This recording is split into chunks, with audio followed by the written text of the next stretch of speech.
Hello, welcome to my channel. I'm FakeTtEllie Games, and today I'm going to be reviewing Dead Space 2, the sequel to the amazing survival horror game Dead Space.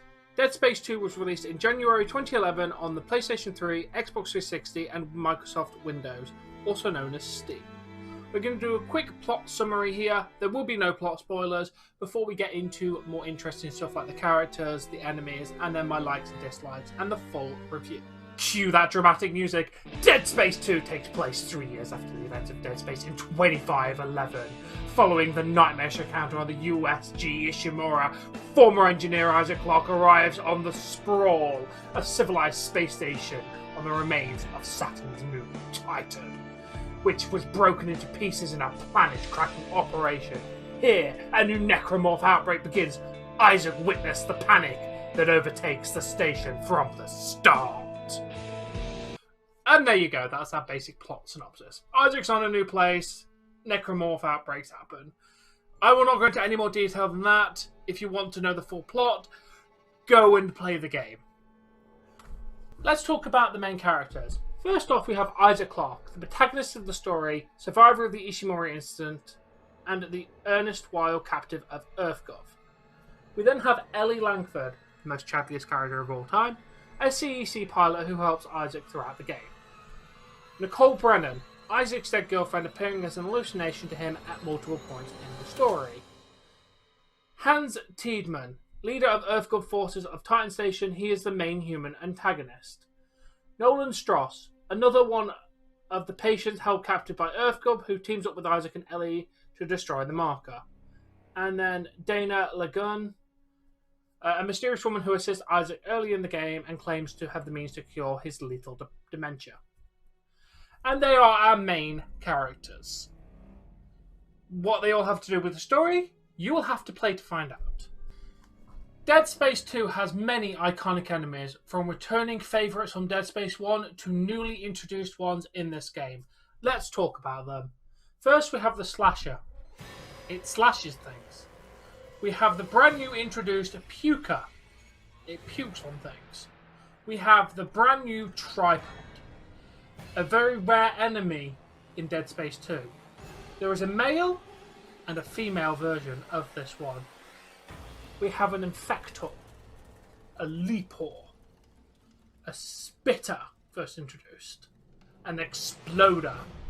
He goes exploding. The Pack, new enemy as well. Stalker. I don't like these enemies. They were very, very annoying in the actual game. A Lurker. Swarmer. Pregnant. Ceased Christ? I don't know how to pronounce this one. New to this game. Crawler. A Brute. Guardian. Pod.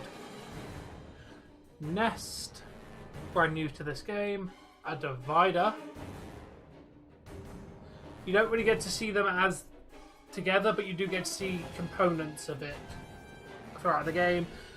And this was only in the DLC Severed, Twitcher. And then we have two advanced forms, the Tormentor and the Ubermorph. Ubermorph? This is the thing that stalks you at the end of the game. And that is all of the enemies. Some of them iconic, some of them forgettable. Let's get on to the review part of this video. Let's first talk about my, in big quotations, dislikes. This game is very, very good, but there is a couple of gripes I did have with it that are more of me pointing out things more than an actual proper dislike, but they should still go in the not liked category because, you know, gripes with them. First off, the action. It definitely was moving towards more action than horror. It's not quite Dead Space 3 levels, but you can tell the series was shifting their focus from survival horror to more survival action, with horror elements thrown in there. It didn't quite fully go there, but there was definitely more action and less horror within this entry of the franchise. And my only other gripe with this game is I played on Steam and I got all the DLC suits and weapons unlocked immediately, which really took out the whole point of let's find stuff for me. I mean, second or third playthrough that would have been cool, but this was my first playthrough. I know I could have just not used them, but they were just there, which was kind of taking you out a little bit. I don't like pay-to-win stuff, and it kind of felt pay-to-winny with all of them unlocked, to be perfectly honest. But they were my only two little gripes, and they're only little. Let's get on to our likes. I'm going to roll these two into one. Atmosphere and setting. Sprawl was really, really nice place to set up with. You don't just stay on there, you go on ships, you return to the Ishimura, which I think I did hint somewhere earlier. That's not really a spoiler. Yeah, you get to go to different locations. It really adds to the setting. And the atmosphere is still the, ooh, anything could be anywhere kind of setting. And you do attack a lot of necromorphs on this game. A lot. Which is why I went to the action common. But there's still the atmosphere, the creepiness, especially the Ishimura. Oh, that was one of the creepiest parts of the game. So they nailed the atmosphere and the setting within this game. Next, the story. It wasn't very complicated.